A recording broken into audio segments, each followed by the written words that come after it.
Hello and welcome everyone to today's Products That Counts webinar. And I hope that September is treating you well. My name is Jonmichael Moy, and I am the Toronto Head of Chapters for Products That Counts, which is a nonprofit dedicated to enriching the careers of over 500,000 product managers around the world. Our mission is to support and empower product managers from renowned industry awards that recognize outstanding achievements to podcasts, and as well as connecting our audience with product leaders and innovators such as this one. Our goal is to empower product leaders and innovators with thought leadership and collective ideas from product leaders around the world. Today, I'm extremely excited to host Gagan Shah, who is the product lead at Block, was formerly Square. Block provides payment hardware and software for businesses to accept payments and manage operations, while their Cash App offers consumers a platform for peer-to-peer payments, investing, and other financial services. Based in the Bay Area, Goggin is a product leader who has spent the last decade building messaging and financial products used by millions of small businesses and customers. Goggin and I met through a mutual colleague and friend a while back. And the thing that I really loved about Goggin that really stood out was his passion about enabling small businesses to be successful through solutions and how to scale and be successful. So when we talked about what we would talk about, naturally we came to this topic. So today, Gog will be speaking about why small businesses need tools that disappear, and he'll be sharing what these SMBs need to thrive, and he'll share some key principles that make these products work. Before I hand it over to Goggin, a few housekeeping items. As the audience knows, this session will be recorded and will be made available for all the attendees, which we encourage you to share out and rewatch if you want to catch something. Secondly, we also encourage you to ask questions. So through the app here, if you have any questions for Goggin, we will read them out at the end of the presentation, as I'm also incorporate that into the questions I have with Goggin. And more importantly, this is more of a conversation. So we appreciate your time and your participation. But without further ado, I'd like to pass out to Goggin. So welcome, Goggin, to Products That Count, and thank you for being here. So we're here to have you. I hand off to you. Thanks. Thank you so much, John Michael. I'm extremely happy to be here. And to talk and share about this topic. Again, thanks a lot for having me. Before I actually jump into the topic, I wanted to just share what are my biases, because all of us come from one particular viewpoint, which their life has shaped it. As one of my favorite saints, Layman Pang from China, says, "I'm just a simple man offering you my crude understanding. This is my crude understanding on the basis of things that have touched my life." So I grew up in India, studied in east of India, and then studied design, was a consultant, traveled the whole world as a design consultant, lived in Indonesia, lived in Dubai, Bangalore, Chicago, and then came to the US to do my MBA. Bloomington, Indiana was where I studied. And then now I live in the best place in the world. Sorry, Toronto. The best place in the world is the Bay Area. That's where my career was built. Did my first startup here, spent the last 15 years at PayPal, LinkedIn, Uber, last 5 of which were at Intuit. On and off, I've been, my life has kept me very close to small businesses. At PayPal, at LinkedIn, at Uber, it was drivers, but still they were there to earn. And Intuit, my main job was focused on small businesses, especially small businesses in the service space. When I say service, what it means is, starting from your gardener, your plumber, your lawnmower, and so on, all the way to white collar service providers like designers and lawyers. So the spectrum is very wide, from the completely non-tech savvy to extremely tech savvy, but that's roughly the service SMBs are roughly 55% of the SMB space in the US. Roughly 7 million businesses are small businesses in the service space. So that's my bias as I share my opinion today. And I wanted to be provocative. I'm not saying don't build a new app, but all I'm saying is, what small businesses really need are tools that disappear into their workflow. And we, as all PMs know, right, when we're building a new product or a new feature, we're so passionate about it. We think that is way bigger than the life and the work of a small business, and it takes its own shape. And I'll go through things that I've learned over the last decade as to what I mean by them needing tools that disappear. Should I just jump in, Jonmichael? Perfect. Yep, sounds good. So, as you know, before we dig deeper, I would want us to anchor into the reality of a service-based small business owner. Think of the last time you called an HVAC guy or your gardener or looked for a new gardener or any sort of service. What you realize is these are passionate individuals. Any small business that gets started with somebody who was learning a trade or a skill, and then they were like, I think I can do this, and they started it, and then pretty soon they realize that now they're doing two jobs. They're doing their trade and their job as well as managing a business, and they run out of time. And you can probably completely do away with my webinar today if you read one book.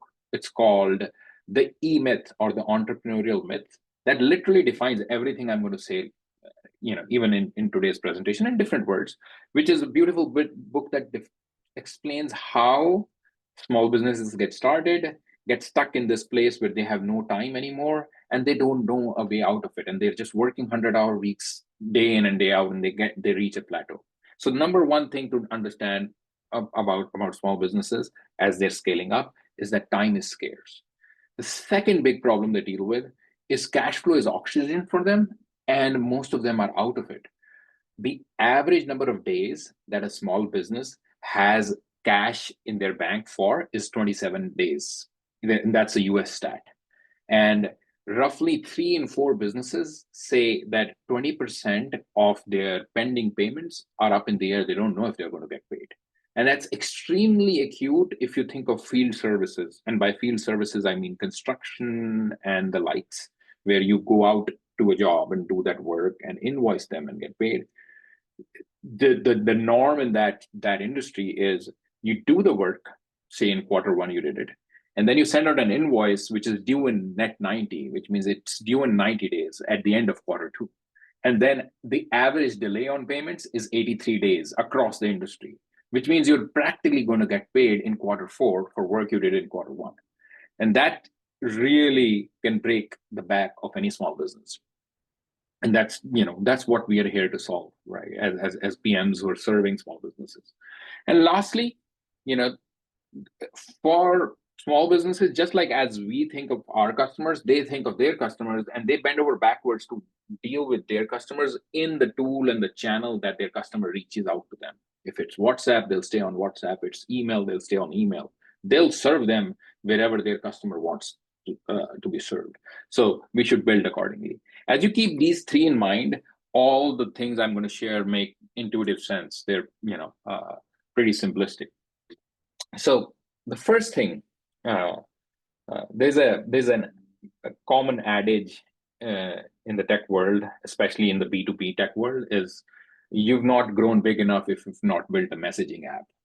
And I'm here to say, please don't build another messaging app, because conversations that matter to SMBs matter around the workflow, the progress of the work that they are going to have with their customer.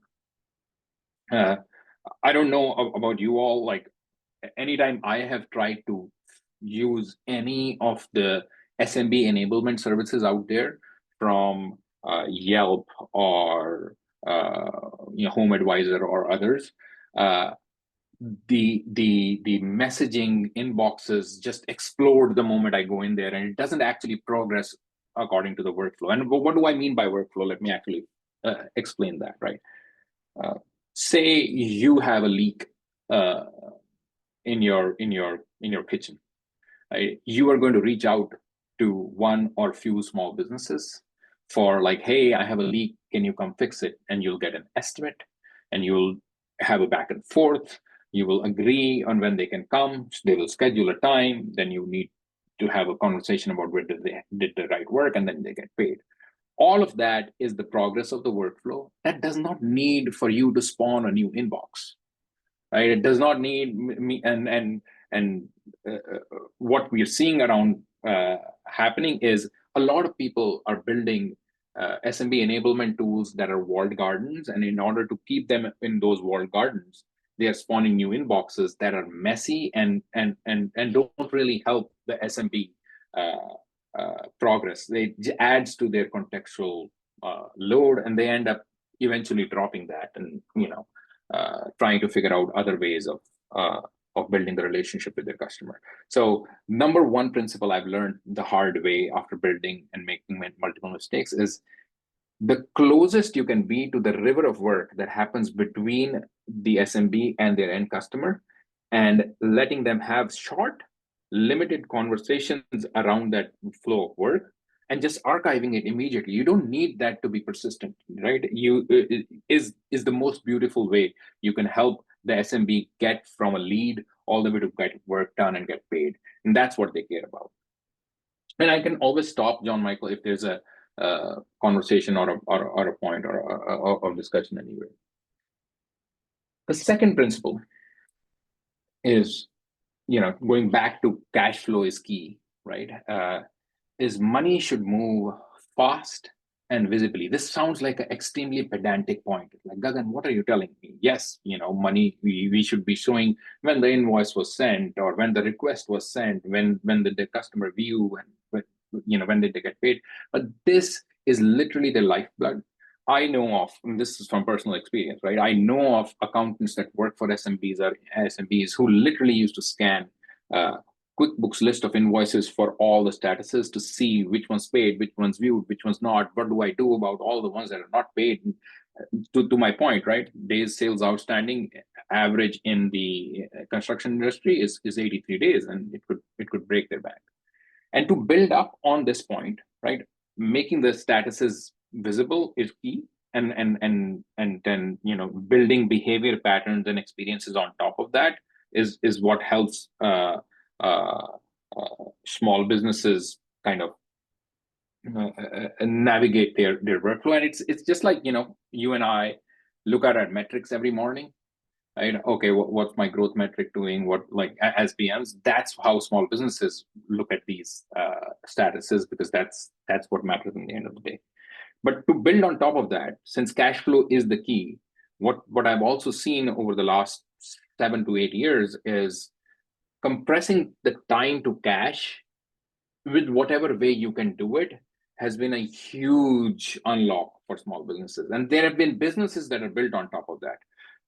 Literally, if you think of QuickBooks, Square, and Stripe, Shopify, everybody has built a version of instant deposit that they even charge SMBs for, and SMBs willingly pay for it, because it shortens the journey of somebody paying them and then money showing up in their bank from 3, 5, 7 days to sometimes under 30 minutes. And that could make a huge difference between making payroll this week and not.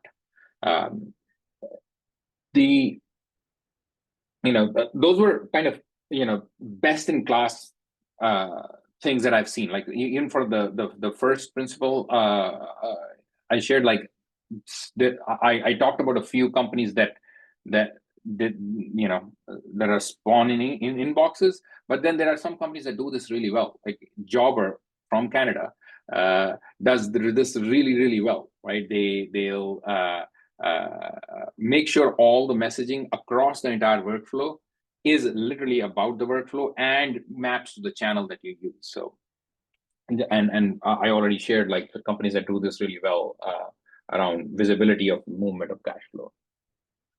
The third principle I wanted to talk about was, and this is very relevant today as we're starting to talk about AI, but in general, right?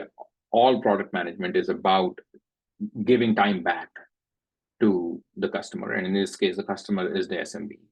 And there is a difference between automating and automating the grind. And as you talk to small businesses, you'll realize, your first impression would be, oh, they're against automation.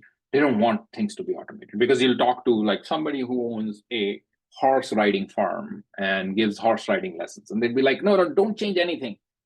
I like the product as is. Don't improve anything. Like, I'll have to learn something new, right? That's the impression you'd get. But as you dig deeper, what you'll realize is that they're not really against automation. What they're against is spam. What they're against is breaking their relationship with their end customer, right? At the end of the day, they never want to sound automated. They never want to sound unprofessional, and they don't want to deviate away from the tone of the relationship that they've set with their customers, right? And sometimes our automations end up being extremely heavy-handed. So the focus of the automations and the simplifications we build in our product should be towards removing the grind that business owner feels. And a common example of the grind is, like I said, making the payment statuses visible, right? The grind is actually going through every month and seeing, have I invoiced the right set of folks? Has everybody paid me on time? Did anybody slip through the cracks? What do I need to do? Okay, now that the people have paid me, how do I match these transactions to to do my books and so on? All of these steps are the grind they feel, and they're open for automation. The place that we need to we can deliver aha or magic for our customers is solve that grind, prepare it as a draft, and let them apply their human magic at the end. For example, 10 of your customers have not paid their invoices right now. We can prep up a drafted reminder for all of them, but they can choose the language they want to use. They can choose whom they want to send a reminder or not, and or choose to give people a discount. And they, in many cases, like, what I realized was that the business owners in some cases were aware that X, Y, and Z will not pay this month because of a hardship or something, and they choose to even not remind them. And that's again the tone they want to use for their relationship.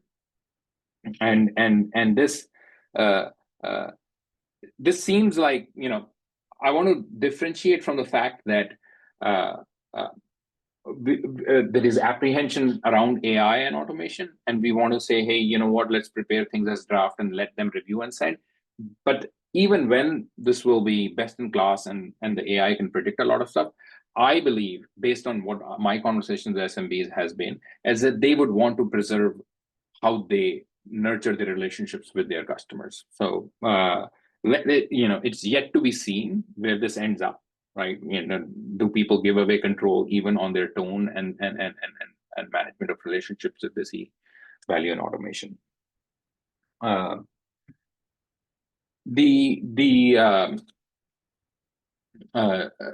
fourth principle I wanted to talk about today was meeting your customers where they're at. This is, I think, the basics of product management. You try to meet them where they're at.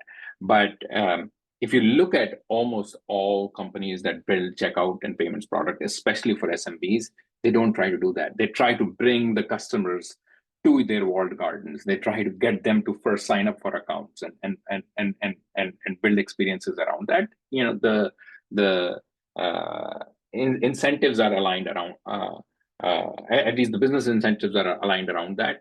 But that's a little bit of a short-term thinking. The more you can align with the interests of the SMB, the more likely they are to be loyal to you as a brand and stay with you. I'll give you a very interesting example of that. This was early on at Intuit, when I was taking on the ownership of invoicing. I was seeing that certain business owners had stopped invoicing from QuickBooks at all. And I made a few phone calls, tried to understand what was going on. And they were like, hey, your email goes from intuit.com. And people think, I don't know if this is spam, where it's coming from. It's not coming from me. And a simple integration where we let them connect their Google accounts and send the invoices from their Google emails or Gmail emails. uh, A, brought those customers back, and B, opened up, increased the email open rates and the invoice open rates significantly. And that's just one example. There are many more similar things where being able to leverage the brand of the SMB and let them continue maintaining their professional presence and the way they want to maintain their relationship uh, uh, in the long term. It,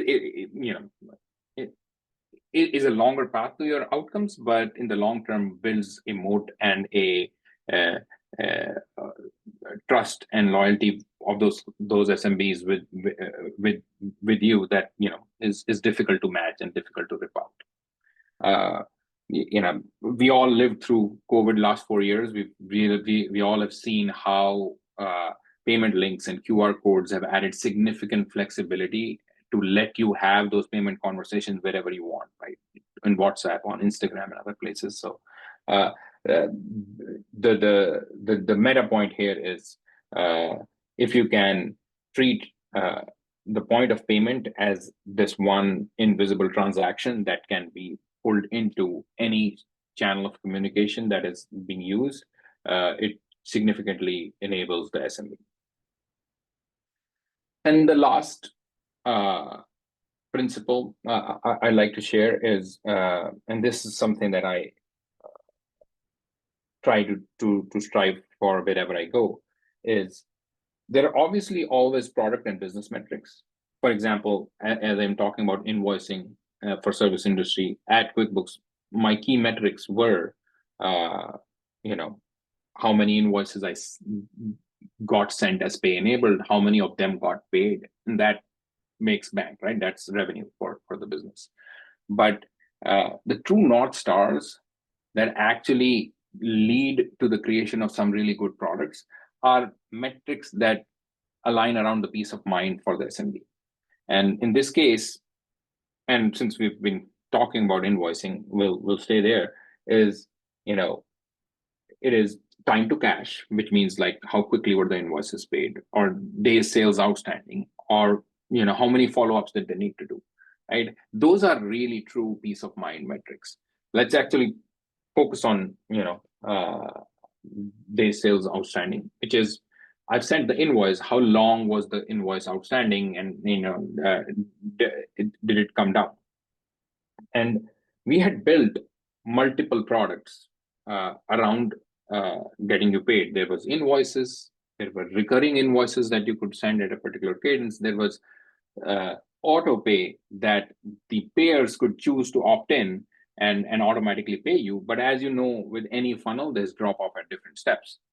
And as we were thinking deeply about like, hey, we really want to bring days sales outstanding down to zero. Like, yes, we can keep chipping away at it, but can we bring it down to zero? That would really change everything for SMBs. And that spawned the idea is like, why should just, Netflix and Disney and big companies have subscriptions as a tool in their arsenal? Why can't your gardener, your pool cleaner, your waste management company have subscriptions as a tool in their arsenal too, right? Which pivots away from this concept of invoicing and auto pay on invoicing. It just makes that auto pay mandatory, but it goes into the territory of regulations and so on, which makes it a completely different product. But it really uh, uh, changes this graph from like X number of days to literally zero. And when we pitched that to a few customers, there was literally a twinkle in the eye. Where I was talking to an accountant that works for a waste management company out in Florida. She's like, I send 1,700 invoices every month. Right? I only have 100 of them who shared their credit card with me. For the rest 1,600, I'm waiting for them to pay me, and I have to remind them, and I have to deal like this is godsend, right? If I can get more and more onto this subscription, I don't have to do this grunt work every month, right? And so, thinking about what really uh, brings peace of mind to the SMB can lead to a lot of innovation. Just to recap all of this, we started with the fact that time is scarce for SMBs, cash flow is their lifeblood, and their work is all over across multiple channels. So from that, the principles that I really think matter when building for SMBs is keep the conversation in the workflow. Keep the focus on the workflow, not on the tool that you're building. Second, make money movement extremely fast and extremely visible. That will really change or it will really shine through for the SMB, because that's what matters most to them. Automate the grind, not the human touch, because they are all about the human touch. The SMBs really care about that handshake. They really care about how they show up, because that's what matters to them. It's not a faceless big corporate that you're dealing with. It's that human being, their names on the line, their business on the line. The money transaction needs to happen where they are, wherever the conversation is happening. And lastly, it's the peace of mind. It's the better sleep that you can give to that SMB that leads to the great ideas in your product roadmap. With that, I wanted to pause for any conversation or follow-up questions before I go to the next couple of slides. The next couple of slides are more around like small patterns based on what I've just shared that can be used as you're designing or thinking about your product. So Gagan, why don't we just go over the patterns at it really quickly, and then we can, if you want to just go to high level, and then I would like to go, or I have some questions for you, and then that will prompt the audience to ask questions as well too. Cool. So on patterns, I've touched across these as I was talking, but there are two sets of patterns. One is like, how can you make your product conversational and money movement visible, which is build inline conversational approvals, right? If you're sending an estimate, don't just send an estimate, send it with an approval button, send it with a deposit button. So that it keeps moving your workflow forward, right? You've sent an estimate, they can click approve, and then once they've clicked approve, it shows up on your side. You can request a deposit and so on, right? Keep moving the conversation with one action at a time, which is the conversation. These one-line status tips that I'm talking about, they seem pedantic, but they are extremely important for SMBs to visually map through your product, look at lists, look at invoices, look at whatever part of journey their workflow is, and immediately know if they need to act on something or not. Right? The one-tap nudges I talked about, the reminders, is like, instead of building a long workflow on like you click into an invoice and then you think, do I need to send a reminder? Then you click on reminder and then crafting it and then hitting send. Prep it, keep it ready, and then just like the Amazon buy now button, hit as soon as they hit it, it should just go, right? Keep the conversations as limited as possible, right? You're not building a conversational product, you're building a workflow product. So keep the threads as short as possible to the context of the workflow, and keep your actions channel native. What do I mean by channel native? I mean, like, instead of having a share button that then spawns off into like what channel you want to share it to, literally have a WhatsApp share button in your product, because most of your conversations are on WhatsApp, right? When you're sending a form, the end recipient is on Gmail. Let the form literally be embedded into that Gmail, so that you can keep the conversation, keep your workflow conversational, but you significantly reduce the number of steps and that you need to take. Because think of this as the one extremely small part of the day of the SMB. Their real work is their real work, right? They are a potter, they are a gardener, they are a pool cleaner. This is what they will do for the 15 minutes right after coffee in the morning, and then they'll be done with it. The second set of patterns I want to talk about is like, how do you bring in human control? How do you win their trust, right? The human control is giving them flexibility by having payment links and QR codes everywhere. Like you can swap it out to which, but like you don't use X tool for marketing, you use Y tool. Go ahead, use it, right? Drop the link in there, drop the QR code in there, and it works, right? Instant payout could this is more of like a spectrum of solutions, but you your instant payout could be from actually charging them to actually letting them know what other ways they can engage with you to have instant payout. For example, with PayPal, if you use PayPal balance as a way to get paid, you can get instant payout without getting charged extra for it, and so on. uh, eh, you know AI with consent, I would say this is my current opinion.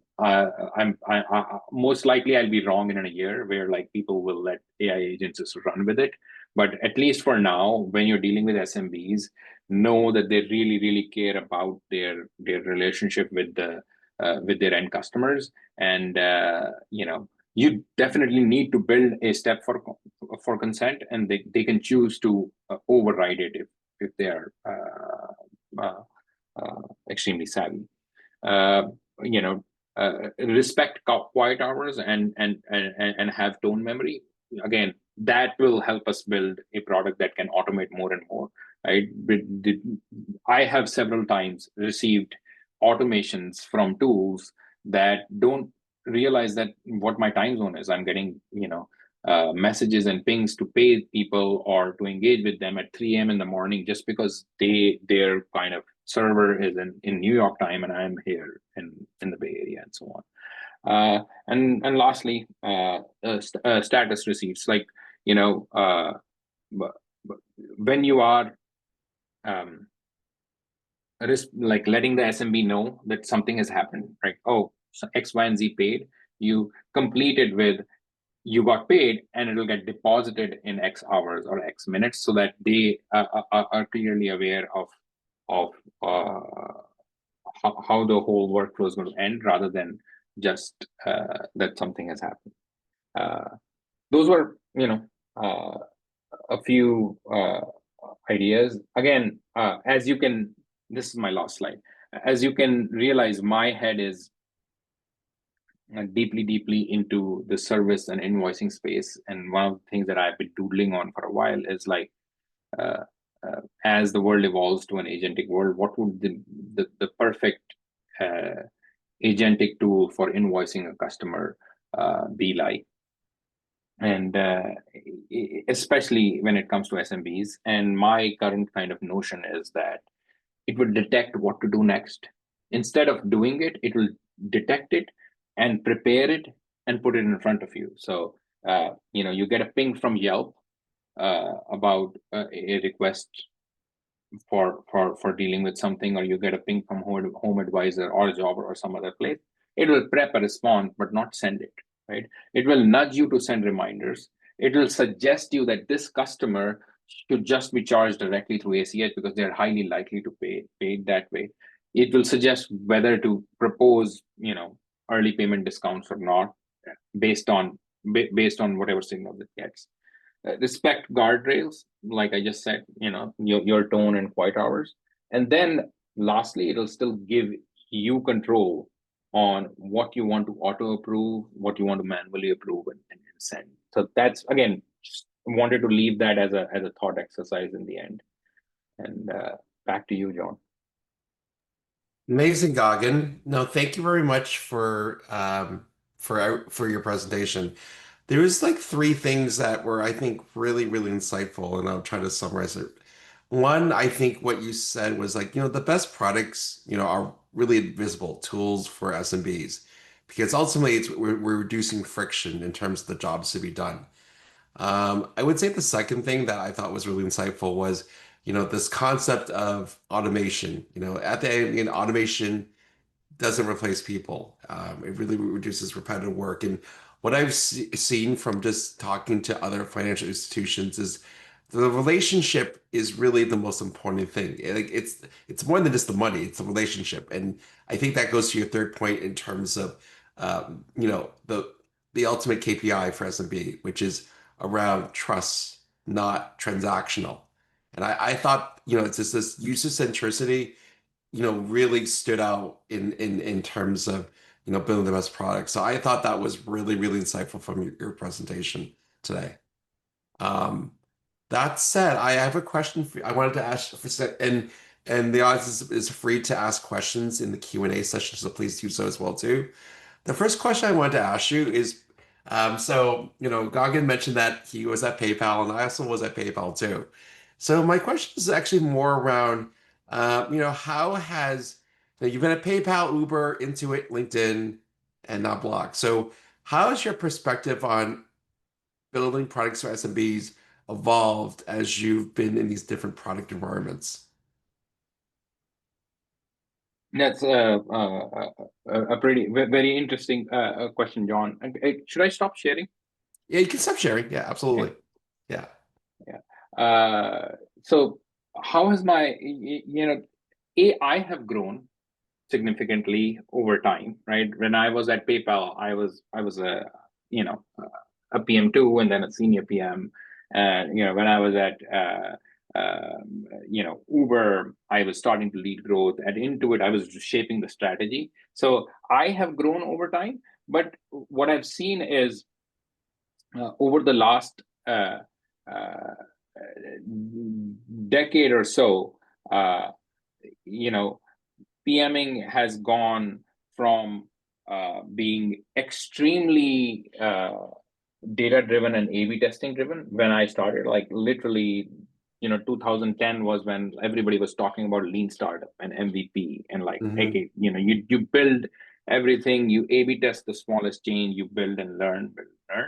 To now we've come full circle to what people are talking about, like the Stripe way of doing things is like, hey, plan for 6 weeks, plan for a lovable product, you know, uh, run with a run with an insight. In many cases, it will not necessarily be provable by an A/B test, but you build out uh, a a a a complete experience and then figure out whether things are working or not. And again, I have strong opinions either way. I have over time grown to realize that you build you know uh, MVPs and A/B test kind A/B test your experiences when you're literally optimizing a small funnel versus when you are building a new product or experience for your customer. You cannot approach it that way. You end up getting the wrong insights of like, oh, uh, customers don't want this, when it was just that your product was not complete and they couldn't actually get the benefit that you were looking for. That's the one kind of trend evolution I've seen over 15 years. But uh, the more everything changes, the more everything remains the same, right? It is like 15 years ago, to a good PM was a PM who deeply understood the customer, and today to a good PM is one who deeply understands the customer. So Yeah, and I'll also share that too because similar to you, I've been very fortunate to work for platforms that service SMBs, PayPal, eBay. I currently work at AppDirect now, which empowers technology advisors to sell software and hardware to customers. And what I've realized too, it's actually very funny how you kind of uncovered that because I think be able to really understand, and understand what truly matters to the SMB is super important. And I think, it's really more around, understanding the pain point and how to just unlock and properly unlock what the core issue is. And then the second thing is really more around experiment. I remember when I was working at PayPal, we would A/B test things. We would say what sticks here, A/B test here. And the thing is that you would drive some numbers, but the thing is that Hmm. it was I don't think we were like so holistic in terms of what's the overall experience like. So if you make changes to one aspect of the PayPal wallet, well, how's that change in other parts of it? And I feel like now with, you mentioned, lovable, curse, there's all these ways that we could rapidly build experiences through APIs and whatnot. And I feel like now it's like, it's more than just building a feature out. It's like, how does it extend the value chain? And how does it make it that more sticky? Because you're gonna be able to, you're not gonna be able to live without or operate your business without this feature, without this product. And I think holistically that's so important. And I think the way you articulate was really, really well said, because I also have experienced that with my journey as well too. Um, One other thing I wanted to ask you too was more around, around this concept of automation of human touch. So I think right now AI is really prominent in technology as a whole. So how do you see AI like reshaping the way financial admin tasks are handled, but while also preserving trust? So you talked a little bit about that, but was wondering if you could give a little bit more, probably an example of how you've been able to leverage AI to develop trust and maintain human relationships. Because you mentioned a little bit about tone and things like that, but maybe it would be great to kind of provide some example of something that you've Uh, learned. uh, uh, happy to do that. Like I can give two separate examples because that'll kind of complete the picture. One example is when we were building for accountants who use QuickBooks, and the second is building for SMBs. So you know when I say leverage AI to take out the grind or leverage ML to take out the grind, one of the most painful things for any bookkeeper is going through the list of your bank feed transactions, like all the different money ins that came in from one or two or three banks, that you pull into an accounting product, and then trying to map that to your books, right? This money that came in was for this invoice that was sent. Oh, this invoice actually got paid across these three transactions, not this one transaction, and so on.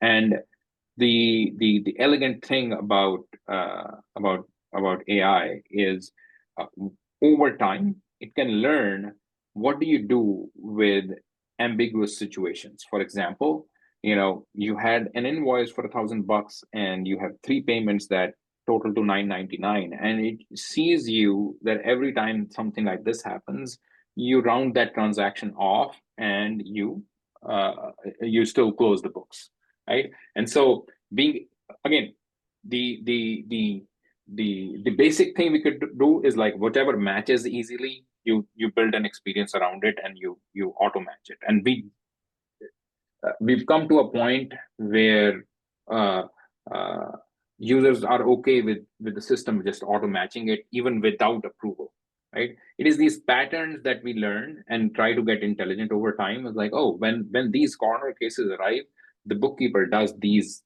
extra steps around it, right? In those cases, the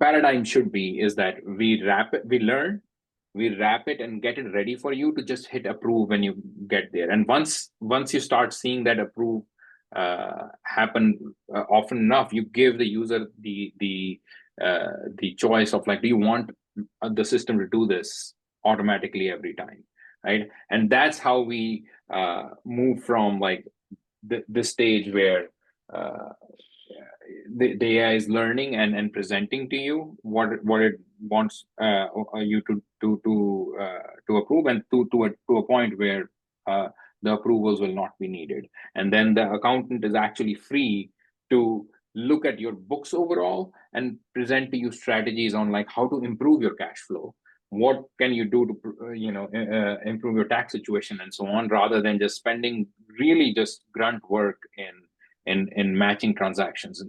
You talk to any accountant, they really don't want to be spending time and money on this. They would rather be in an advisory role. Coming to the second example I wanted to share was around the tone of the reminders, right?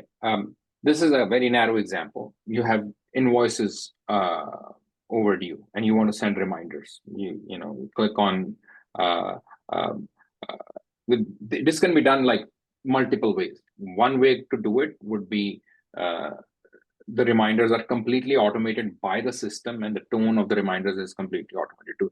You might have been on the receiving end of similar messages, right? You get one message from a marketer, and the second message gets a little more angrier, or like the tone is like with your first name in the message, and then you start realizing, like, why the heck is this person messaging me? Like sometimes I get extremely angry, and then I realize this was AI that I was dealing like or this is literally what the SMBs don't want, because in the marketing case it might still be okay because they're like going far and wide and they're trying to market to hundreds of customers.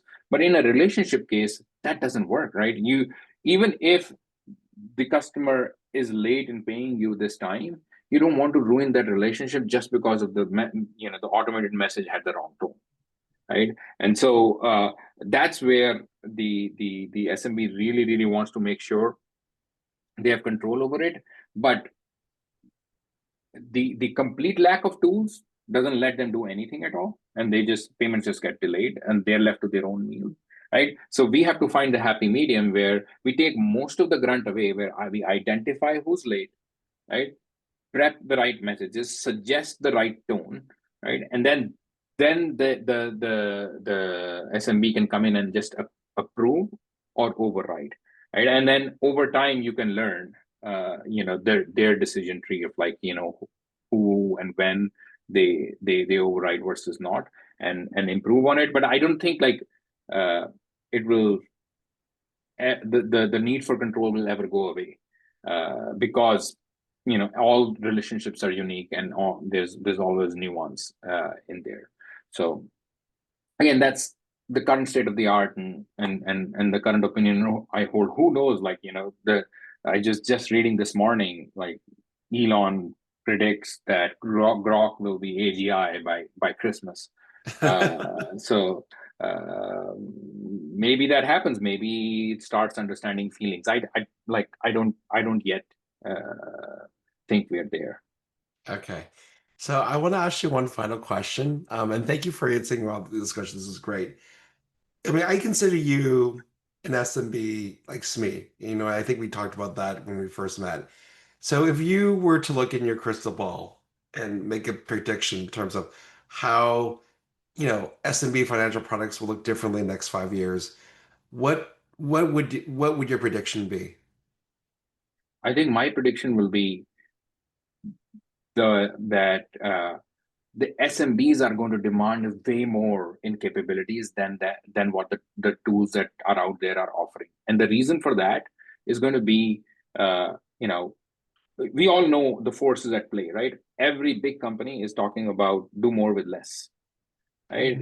Everybody is feeling the pressures of work, where like the work has gotten 2x, 5x, 10x more kind of hotter or tougher. I wouldn't call it tougher, like the environment has gotten more intense. And there's a great number of folks, you all, like, I know in my network, and you also probably do, who are saying, hey, you know what, F it, I'm gonna go do something. I'm gonna build something that I'm passionate about. And there is a great wave of tech educated younger people starting to build things on their own. And these are people who are not going to be okay with dumb tools placed in front of them, and walled gardens that charge $45 a month and do nothing, right? They know that these tools can be better. And so Mhm. their expectation is going to be that, hey, their asks are, and the bar is going to be higher, which the new class of tools are already setting, right? If you compare a a QuickBooks workflow tool to say a Jobber workflow tool, which Jobber started just 5, 7 years, I think 6 years ago. It is already a step function above. Now you go down to somebody who's building with a 5-person team, but it is AI enabled specifically for the HVAC industry or the plumbing industry. They can go in and build a deeper set of capabilities for your industry that none of these old tools could have at a much cheaper rate. And so, like, uh, you can go get your needs satisfied with them, and then you can ask for a lot more from the traditional player. So I would say 5 years from now, even a couple of years from now, the customers are going to be, especially the SMBs, are going to be way more savvy, and they will ask for a lot more capabilities because they can already start cobbling together their perfect tool with, they no longer need to be Zapier savvy or Piper savvy. They don't need to know all of those. They can just cobble together a set of tools that actually does their job way better through chat gpt plus Google Docs plus a few other things, and it can serve their needs and make them presentable, way more presentable to their customers than what any of these traditional tools were. So I actually truly am very passionate about that. Like, that's happening, is right in our faces. Yeah, no, and I totally agree with kind of like the sentiments you said in terms of like the expectation of of the SMB increasing. The only thing I would say too is that I think the malleability around solution becomes a lot more achievable through like AI and time to market. I think when it comes to workflows, the ability to create custom dynamic workflows, it's going to be less regimented. So I just think that you're right. It's more around specialization around industry, where I think now we try to create a platform solution and then we add some nuances there to meet different needs of different segments of verticals. But I do see that all being a lot more like a lot more fluid, just a lot more be able to meet the needs of these specialized SMBs, which is super exciting because then to your earlier point, it's like this is what they ultimately want. And I think there's like that because of that demand, because they know they can get what they want based on their use case or their like jobs to be done. It's like, the different nuances, those can be accommodated through, through that.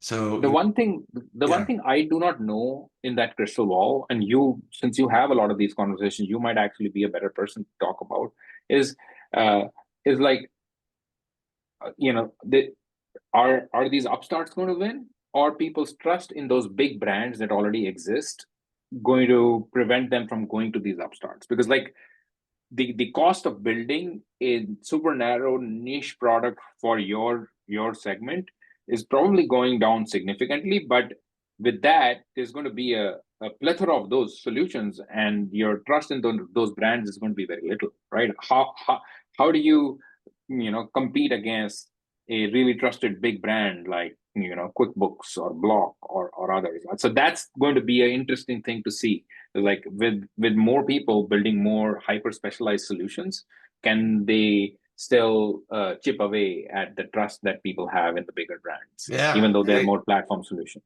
yeah, and the trust, comes with, I think some of the things you talked about, some things that, how do you measure trust? How do you relieve that cash, in hand to the customer? But I do think that, um, I think depending on I've seen it sort of where the big brands still win, but I also seen like banks, the relationship banks extends from your parents and people and customers are making switches to digital because at the end it's a lot more. It meets it checks the box on the trust side, but it checks the box on the terms of the solutions they offer, which is much more personalized, dynamic, solving the pain point more than a traditional bank. And again, trust is, again, king on that when it comes to your finances. Yeah. But that said, first, Gagan, thank you very much for for answering my questions and, more importantly, just providing a lot of thought leadership on SMB products. So on behalf of the Products That Count community, I want to thank you for today's presentation. Before we wrap up, I just want to take a moment to reflect, as today is actually my last webinar as head of chapters for Toronto. So for the past 2 years, I've had the privilege of hosting so many amazing speakers, engaging in thought in just a lot of thoughtful conversations, and just seeing our community get stronger and stronger over time and more connected. So Gagan, I want to thank you for just being, here and, for everyone, for our speakers and partners for who've joined us. And with that, what I would say is, one, let's keep building, let's keep the product conversation going, and more importantly, let's keep making better products that truly count. So with that, I'll sign off and thank you again, Gagan, and thank you everyone. Thank you so much, Cheers. Jonmichael. Okay, take care. Bye.